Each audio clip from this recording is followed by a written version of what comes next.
My name is Murray Fletcher.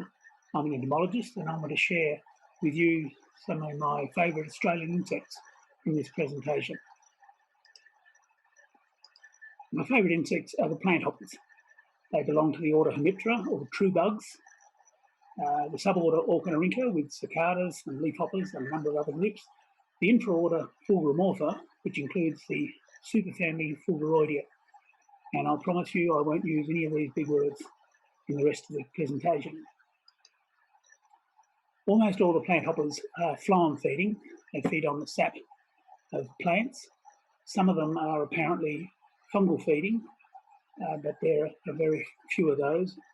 Some of the plant feeding ones are vectors of plant diseases. They transmit pathogens between different plants by feeding. They include some bacterial phytoplasma and some virus diseases. Many of the species, though, are unique to Australia, endemics, and many are still to be named scientifically. There are 18 families of planthoppers, and 15 of those have been recorded in Australia. The first family is the first one I actually worked on, which is the family Flatidae, and the genus Siphanta I revised in 1985, and it's now with 41 species. You may recognise this little green triangular insect. It's the green planthopper, Siphanta acuta, and it's found quite commonly across southern and eastern Australia. There are a number of other species in the genus that are green and triangular like this, some of them very similar, and they're separated by the structures of the male genitalia. This one on the top right is Siphanta minuta. It was originally described in 1776 as Flatter minuta by Fabricius, who looked at the material that Joseph Banks brought back from Cook's voyage to Australia in 1770. And this particular one was collected at Cooktown when the Endeavour was being repaired, and Banks was collecting in the neighbourhood, and he caught one of those. It's now Siphanta minuta. The genus includes a number of small round species, some with funny-shaped wings, and the forewing is called the tegmen, and this one, the tegmen, is quite colourful. It's triarthal. One species, Siphanta patruellus, naturally occurs northeast of Australia through to the Philippines. It occurs in a number of different colour forms, a couple of which were recognised as different species, but the genitalia of all of them is identical. Siphanta acuta, the green planthopper, is a bit of a traveller too. It's extended itself to New Zealand, Hawaii and California, as well as South Africa, and more recently the Canary Islands in the Atlantic. Other genera of the Flatidae are still frequently triangular, vertical, same as Siphanta. This one is a tropical species, Lasatis hanshini. Anzora unicolor is the grey planthopper. That's another gift we've given to the New Zealanders. Dorina hyacintha is one of a number of small bluish species. And Barzac is a genus I created in 1988 for 4 species of brown planthoppers. When I submitted the paper for publication, the referee asked for the meaning of Barzac, where I got the word, the etymology, if you like. And so I wrote back and said it was based on the commune of French Sauterne, which has provided me with the greatest inspiration. And they accepted it and published it. So Barzac is mine. Some of the flatids have elongated, triangular, leaf-like tegmina. This one, it's almost crescentic. There are a few knobbly brown ones, and this one would be very similar to a bit of broken twig sitting on the stem of the plant. These two are particularly special species. These were found in Western Australia by Melinda Moyer. Cryptobarzac rubeops was found as part of her PhD project on the Hemiptera of regenerating bauxite mine sites in Western Australia. And these were found, she found these right in the dense grass skirts of xanthorrhoeas, the grass trees. No one had ever found them there before, but that's where they live, and so we named it and described it together. It was a new genus and species. And this was even more extraordinary, this one down here, Budgenmeier uli. Budgenmeier literally means, in one of the local Aboriginal language, ant shelter. And Melinda found it under a rock in an ant's nest on Bandalup Hill in southwest Western Australia. She managed to catch a few before the ants ushered all the rest further down into the nest out of the way. And it shows features of something that lives in a cave or underground. The wings are reduced, the eyes are reduced, and the body is covered in these little tactile hairs. It's a really special insect because it's the only flathead member of this family from anywhere in the world that lives with ants, and it's the only plant hopper of any family in Australia that lives with ants. There are a few others overseas that are attended by ants, and one family that's known to live with ants, but they're not flatheads. Family Ricaniidae, this particular insect is probably quite familiar to a lot of you. It's the passion vine hopper, Scolopopper australis. It's common on native and exotic plants. And the little delta wing, it's a little delta wing bomber lined up along the stems of the plants it feeds on. Exotically common in gardens as well as in the bush. This photo was taken in New Zealand by Jeff Gurr. It's one of our gifts to New Zealand. But this has become a bit of a pest in kiwi fruit orchards. It feeds, when it feeds, of course, it feeds on liquid sap and excretes liquid. And the liquid that it excretes often contains high levels of sugar. And this drops down onto the parts of the plant below where it's feeding. And when there's large numbers, you get quite a lot of this collecting on the leaves and forms these black sooty moulds which grow on it. And that firstly reduces the photosynthetic ability of the leaves. But with kiwi fruit, if it lands on the fruit, it causes a black stain, black mark on the fruit, which makes it far less saleable. People don't want to buy a kiwi fruit that's got black marks all over it, even though they're not damaging the inside of the fruit. They just want to buy one that's clean, and so they have to deal with these insects. So the fewer the insects, the less sooty mould and the less damage to the crop. This photo was taken by Alice Wells in Norfolk Island. She said they were there in huge numbers, as you can see in the photo. And the extraordinary thing, she said, was when we got close to them and they were disturbed and they all took off together, there was an audible sound, a click, as they all took off in one movement. Quite extraordinary. Great observation. Some of the Ricaniids are small and delicate, like Epithalamium azeola here, which is about half the size of a passion vine hopper. It occurs in Sydney and in the surrounding areas. I've collected at Mount White, which is to north of Sydney. Amasia hyalinata is a gorgeous creature with the pastel green colours and these beautiful clear wings. It's a tropical species. It belongs to a genus that occurs in Southeast Asia, and it's the only representative in Australia of that genus. I'll quickly deal with the family of Cixiidae because it's somebody else's family, if you like. Birgit Locker came out from Austria to do a PhD on this group of animals. And the reason we chose the Cixiidae is because there are a number of exotic species that transmit diseases that we don't want in Australia. One of them is Bergulbung's Krankheit in Germany, which is transmitted by Hyolestes obsoletus, one of these Cixiid plant hoppers. And it's a grapevine yellows disease, and we don't want to get it in Australia. We don't want to get the vector in Australia. And in order to pick up exotic incursions of any kind, you need to have a reasonable idea of what species are already present in Australia, so you can tell what the new ones are, or that there are new ones. There's another species, Haplaxius crudus, that transmits a lethal disease of palm trees, and you end up with a forest of palm trees that are just vertical trunks with skerricks of dead foliage hanging from the top. It's really quite a devastating disease, but we sort of tend not to have a tropical palm industry quite like oil palm plantations overseas, but we still don't want to get it in Australia because we do have native palms, and we don't want to get the disease in Australia. Anyway, so Birgit, having finished her PhD, then continued on and has basically finished revising the entire family in Australia, trebled the number of species of genera, and we've now got a pretty good handle on what we've got here based on her work. Similar thing applies to the Delphacidae in that I've never worked on them and I don't intend to. Glenn Bellis in Darwin keeps his eye on the Delphacids for us, and before him it was John Donaldson in the Queensland Department of Primary Industries who worked on the Delphacids. These are all grass-feeding species, mostly small and brown, some of them with some pretty marks on the wings, like the Genus Cixiidae here. The name Cixiidae shows up here quite a lot. This one's actually named after him, but he named these two.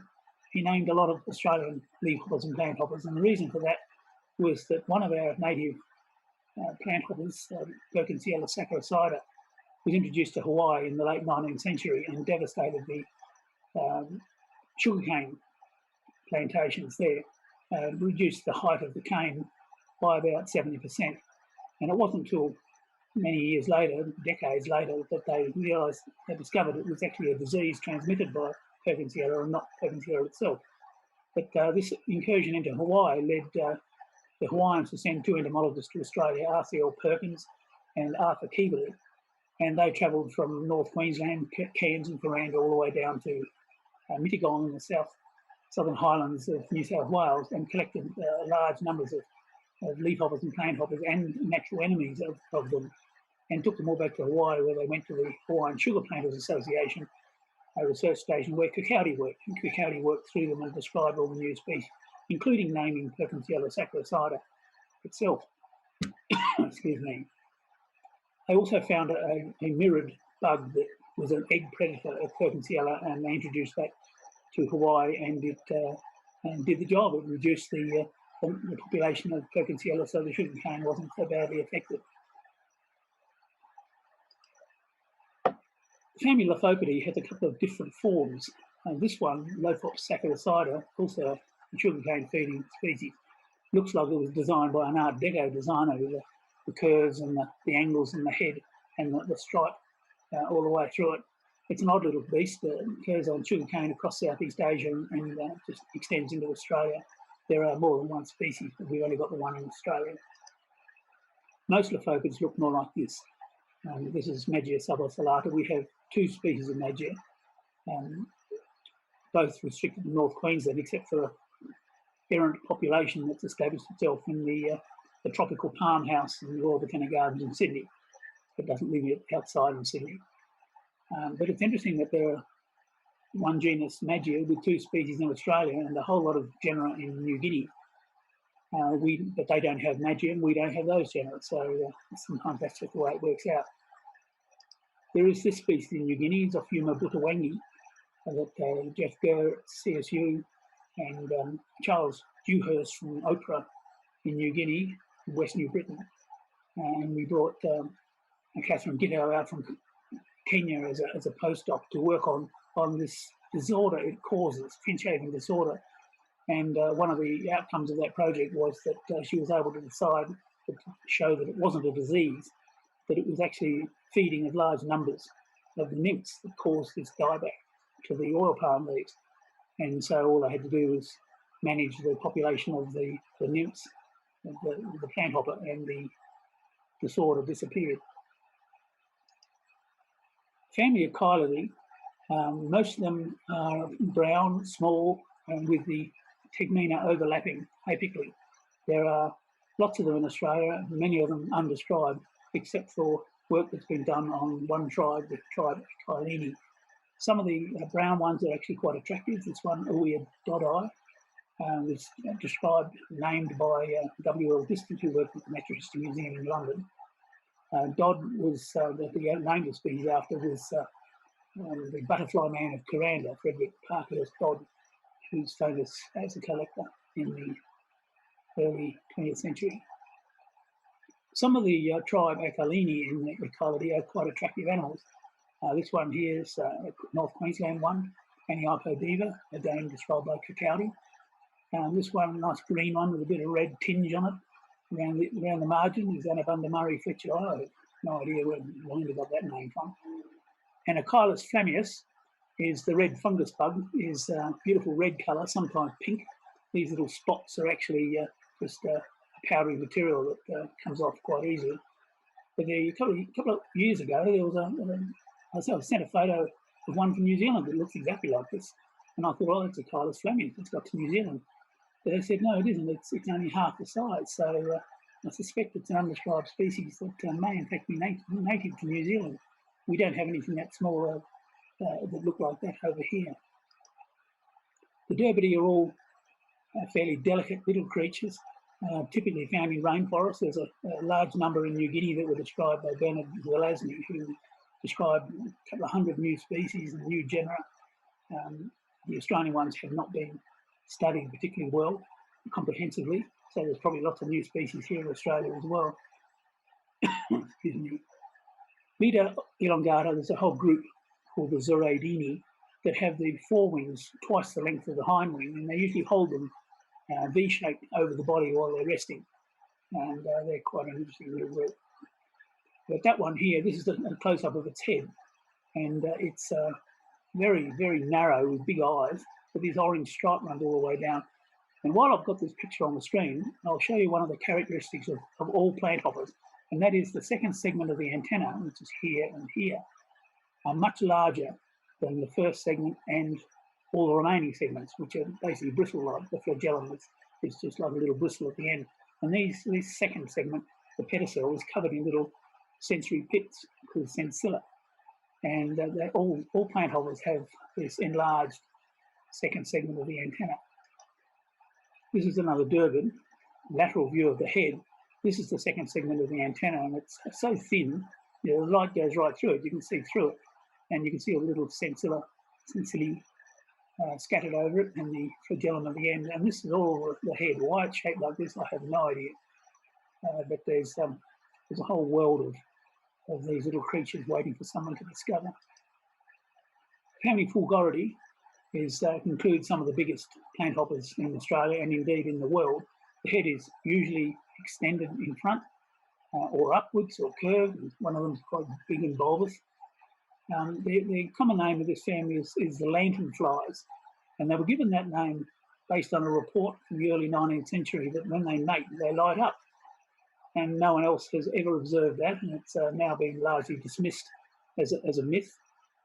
But the name has stuck, and they're still called lanternflies today for some reason. There's, again, a number of these that are undescribed in Australia. There is an entomologist working on the Fulgoridae, and that's Jerome Constant, who works in Royal Belgian Institute of Natural Sciences in Brussels. And he's described a number of new species from Australia. This is one of our larger ones, the Eurybrachidae. There's 3 or 4 species in that genus. This one, the Derbidae, is quite common on Rutaceae, particularly natives and some exotics. I found it on Mexican mock orange, Choisia tornata. Derbidae looks fairly dull in this photo, but if you look carefully, you can see there's a bit of green showing at the side because the abdomen is green. And when you spread the wings out and set it and pin it, you can see there's quite a lot of colour in the hind wings as well, and it flashes its hind wings at predators who disturb it, to presumably give them a start, and hopefully they'll go away. Eurybrachidae is another group that Jerome Constant is working on. These things are typically found on eucalypt trunks, although there are a number of species that live on acacia. This one is Platibrachus lurida. This photo was taken by a member of the Orangefield Naturalist and Conservation Society on Mount Canobolas near Orange in New South Wales. The species was described by Walker in 1851, and the only locality he gave for it was New South Wales, which at the time could have meant any part of eastern Australia. So there was nothing specific about where it occurred. So when this specimen was photographed, it was sent to me, and I sent it to Jerome, and he identified it as Platibrachus lurida. And we now have, therefore, a locality where the species is known to occur that's rather more specific than eastern Australia. It's called Platibrachus. The genus Platibrachus actually means flat and short, and it reflects the sort of stubby nature of these creatures. Now this one shows that same stubby as well. It's the truncate technique to give it that sort of effect. This one's got a bright red front of the head, and its abdomen is green, as Viridae ventris means, underside green. This is an old photo. I took this during my university days, so it's a very old photo. Family Tropiduchidae are gorgeous creatures, mostly little triangular flattened things. This one is Caliscelidae australis. I did my PhD on that. There's a population at Katonga on the mangroves. It lives on the river mangrove, Aegiceras corniculatum, and lays its eggs in the thick rim of the leaf with the operculum poking out. and when the nymph emerges, it's straight onto the leaf and can start feeding. This was described by a Chinese student and his supervisor, Yang Aiping, in the Chinese Academy of Sciences in Beijing. The sex maculatus refers to the 6 little red dots on the head. Very, very pretty little creatures. A lot of Tropiduchids are brown with these net-like reticulated wing venation pigment. This one's long and narrow. I think they're really nice. You don't see them very often, but when you do, they always look nice. This one, I remember the first time I ever saw one of these.